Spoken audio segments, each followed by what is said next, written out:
Mas. 2026 New Year New Me.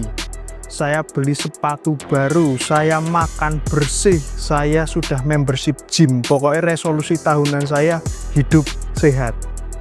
Tapi setelah tak eling-eling, tahun lalu juga kayak gitu. Cuman konsisten sebulan tok.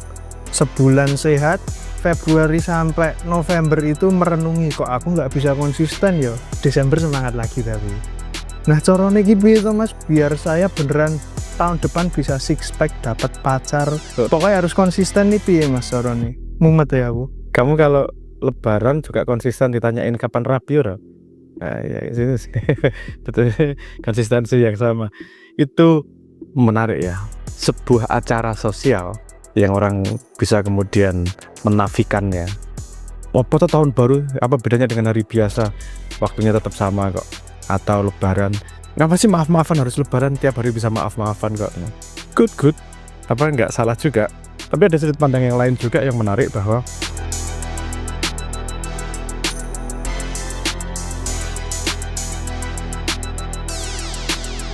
momen sosial yang satu, gelombangnya sama, itu menghasilkan sebuah environment yang berbeda, yang men-trigger hal yang berbeda. Salah satunya yang kamu bilang tahun baru itu kan, kalau saya nyebutnya masa orang menghakimi dirinya sendiri. Karena ada momentum, baru momentumnya karangan manusia, wes nggak apa-apa, tahun baru itu karangan manusia. Tapi kan dari otak jadi cangnya jelas nih, kota-kotanya. Oke, tahun baru, berarti ngejudge nih, tahun kemarin aku kayak gini ya, penuh penyesalan itu. Oke, satu pelajaran, penyesalan di belakang ketika dihakimi. Oke, terus berbuat lebih baik, guys. Bikin rencana lah, bikin plan. Saya akan lari maraton Strava, pakai aplikasi. Katanya itu kalau pas tahun baru 80 juta ya yang pakai.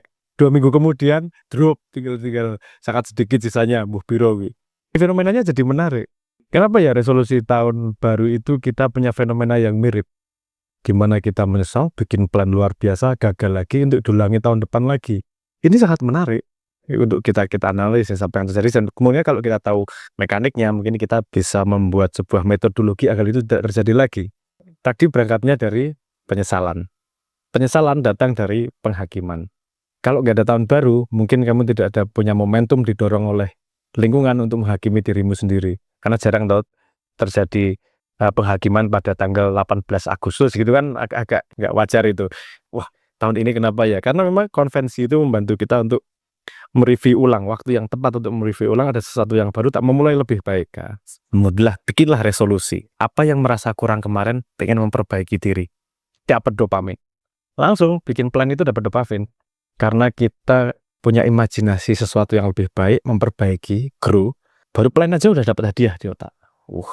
Luar biasa ini. Kemudian masalah universalnya adalah tidak bertahan lama. Penyesalan. Itu sebenarnya kalau ngomong konseptualnya itu kan hijrah. Saya dari situasi yang tidak enak, pengen berpindah pada sesuatu yang lebih baik, pengennya hijrah gitu. Problemnya adalah prosesnya tidak sekejap, prosesnya panjang. Misalnya gue mau six pack kan bukan kemudian mendedikasikan 3 hari 3 malam di gym terus keluar six pack kan. Ya sike wae paling, nek pack ora sik UGD baru kan 3 hari. Wah, apa sih sit up ngono kuwi, wah baru kram ramari-mari kowe. Itu penyesalan yang berbeda lagi nanti.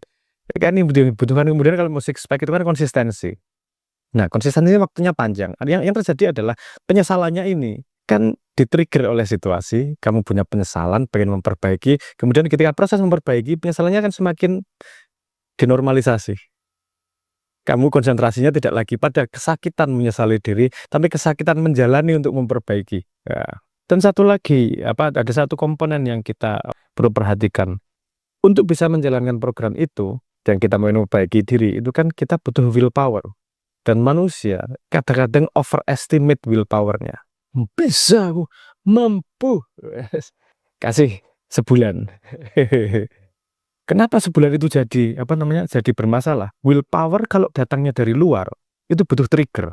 Trigger tahun baru membuat willpower-nya itu memuncak sehingga bisa bikin planning. Tapi kita triggernya nggak ada, butuh eksternal lagi, sementara eksternal tidak menyediakan. Nah, ini butuh trik untuk bisa menjaga willpower itu tadi. Saya agak belok sedikit dan akan balik ke sini lagi. Dan jangan lupa, dulu ada salah satu school of thought, mau diterjemahkan, school of mazhab, sebuah cara berpikir yang mengatakan bahwa setan itu datangnya dari otak. Akal itu sumber setan itu akal. Kalau nggak salah kalimatnya seperti itulah konsepnya. Sumber akal itu sumber setan itu akal. Dari perspektif ini jadi agak jelas yang dimaksud seperti apa. Karena ketika kamu punya tujuan 3 bulan itu misalnya, yang menghalangi kamu menemukan bisa menjalani itu kan otakmu sendiri juga. Terus kemudian kamu menjalankan masuk gym sebulan, bulan berikutnya kamu udah mulai pikirannya keluar nih, saya memang ditakdirkan untuk 1 pack aja kok, nggak apa-apa lah jadi kaum 2 pack misalnya.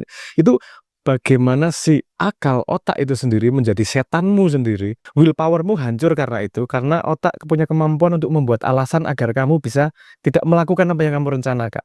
Setannya kan di situ. Setan otak itu ketika mencari alasan, ketika sudah komit, semakin akalmu pinter, setanmu juga semakin pinter. Karena sumber setannya adalah dari akalmu.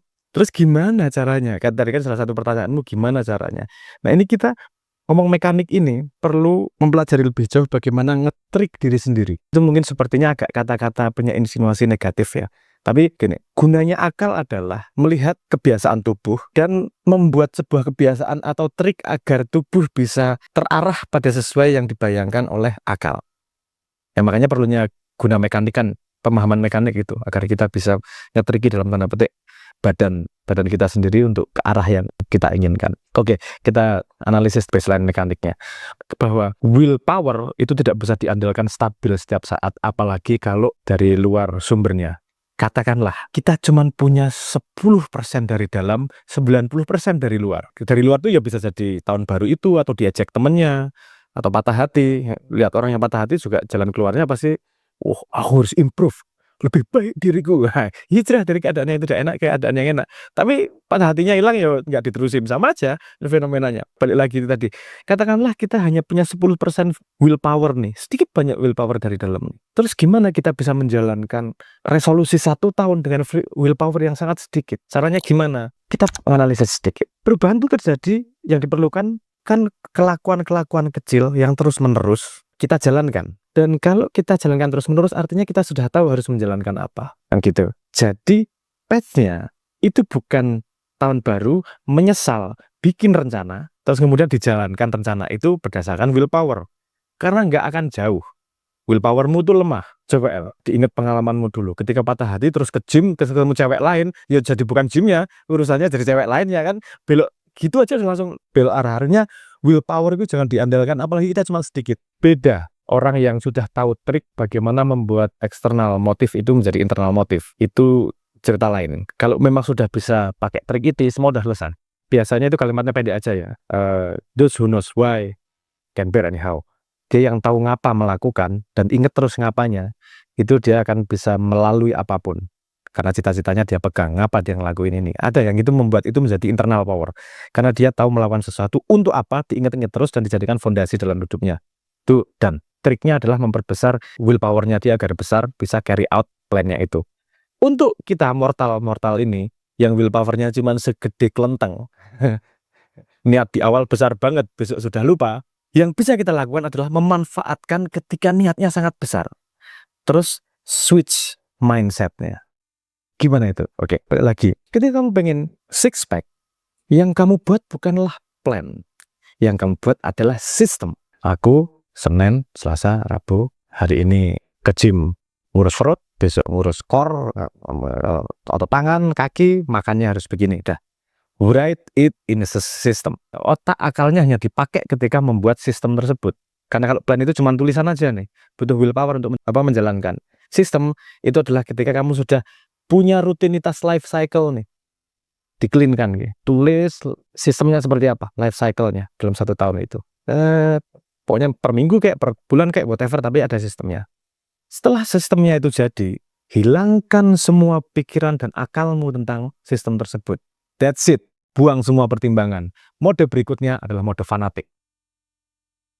Make yourself a slave of your system.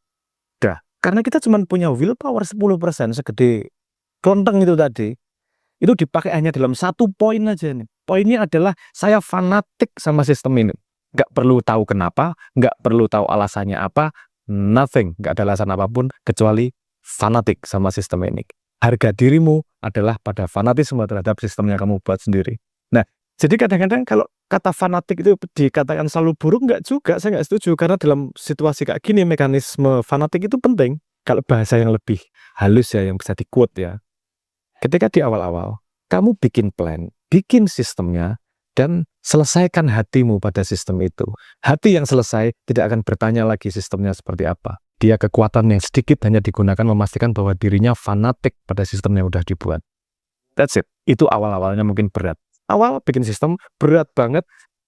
Kamu fanatik karena kamu hanya butuh melewati fanatisme itu, katakanlah berani 3 bulan. Setelah itu akan jadi bagian dari habit yang kamu sendiri akan punya masalah kalau nggak melaksanakan sistem tersebut. Nah, jembatan awal ini loh, membangun habit baru ini yang sangat susah. Karena otak ini ganggu terus, otak males ganti habit itu. Ini analoginya di alam itu konsep yang namanya inersia. Inersia itu massa kalau udah bergerak, dihentikan itu susah banget. Karena dia pengen tetap bergerak. Itu hukum Newton ya. Kalau berhenti ya berhenti, kalau pengen bergerak ya dia pengen bergerak terus. Otak gitu punya habit terus. Untuk mengubah habit itu butuh force yang besar. Tapi kalau force kita kecil, willpower-nya kecil, kita pakai pada titik yang sangat strategis. Titiknya mana sih? Willpower-nya di switch jadi fanatik. Bukan pakai akal lagi, bukan pakai pertimbangan, bukan pakai positif negatif, itu selesai di awal. Di awal bikin plan, bikin sistem, hatinya selesai. Aku deal dengan diriku sendiri tentang ini. Dah, lain itu difanatiki. Seolah-olah kamu mati kalau tidak melakukan itu. Do it. Awalnya mungkin susah, tapi di tengah jalan akan ditolong sama Tuhan. Gimana tolongnya? Akan terjadi neuron-neuron di kepalamu, habit tumbuh baru, mielin-mielin terbentuk di kepalamu, sehingga melakukan itu jadi sangat mudah. Karena kamu sudah membangun habitnya. Nah, jembatan itu aja yang susah. 2 minggu turun. Ya belum terbentuk. Karena ketika energinya sangat tinggi, digunakannya hanya untuk plan tanpa hatinya selesai dan mengubah menjadi fanatisme. Akalmu dipakai pada awal ketika ada trigger dari luar. Untuk bisa meneruskan itu, ubah jadi fanatisme. Fanatik pada apa? Pada sebuah sistem yang kamu buat ketika kamu mengalami puncak penyesalan. Karena situasi itu tidak akan bisa diulangi lagi, kecuali tahun depan lagi berulang lagi penyesalannya. Nah, mekanisme itu yang perlu dibangun sistematiknya. Karena mekaniknya seperti itu, monggo El, ini udah tahun baru, kamu bikin program, nembak 1 cewek seminggu misalnya, untuk melatih skillnya. Gagal karena apa? Pasti mengalami kesedihan banyak, saya yakin. Walaupun kamu ganteng, tapi kan nanti pada minggu ke-40 mungkin kamu canggih mungkin. Dek, dek, tahu ya dek. Coba. Saya nggak mau ngasih tips karena saya sudah melupakan itu semua ilmu itu semua. Bel. Oke. Jadi kalau kita punya recurring problem, general problem, artinya itu berhubungan dengan sistem yang universal kita miliki semua. Ada sistem akalnya, makanya gimana, sistem badan mekaniknya gimana, dan usulan saya adalah seperti itu. Perubahan itu bukan dari plan, bukan dari semangat dari luar, tapi dari dalam. Karena di dalam kita cuma punya sedikit, bikinlah mekanismenya. Ketika penyesalannya sangat tinggi, ketika dorongan dari luar sangat tinggi, bikin sebuah sistem. Ketika sistem sudah jadi, pegangan dengan sistem itu bukan pakai akal, tapi pakai fanatisme. Sambungan itu dengan harga diri. Artinya, kalau itu tidak terjadi, tahun depan kamu akan lebih menderita penyesalannya. Ya, semoga bisa menjadi trigger lebih besar untuk mau menjalankan itu tahun depannya. Itu jawaban mekanik. Semoga bisa kamu gunakan El. Kalau saya tidak pernah punya tuntutan kepada Noel untuk bisa rabi tahun depan. Itu ada yang lebih menakutkan menuntutnya, yaitu orang tuanya sendiri. Tapi juga nanti kalau kawin saya pengen nonton ya. Rupanya Noel nek rabi gitu. Ada calon mertua yang kilaf itu seperti apa mukanya gitu. Misal seperti ya, monggo El, tahun baru, monggo dieksperimen yang mudah-mudah dulu. Monggo bikin sistemnya dan fanatik sama itu. Coba dilihat hasilnya tahun depan. Kalau salah, kita bikin video lagi. Jangan lupa subscribe sampai tahun depan. Sampai tahun depan. Aku diseneni Noel gitu. Sampai YouTube bubar Noel ya. Atau kita dulu ada yang bubar mula. Monggo, selamat tahun baru. Semoga cita-citamu tahun ini tercapai. Amin. Yang punya utang bisa bayar semoga. Yang punya cicilan nggak pernah nunggak semoga. Yang nggak kuat bayar utang semoga yang utangin lupa nagih selamanya. Boleh. Wes. Orang rampung. Wes. Oke. Mantap.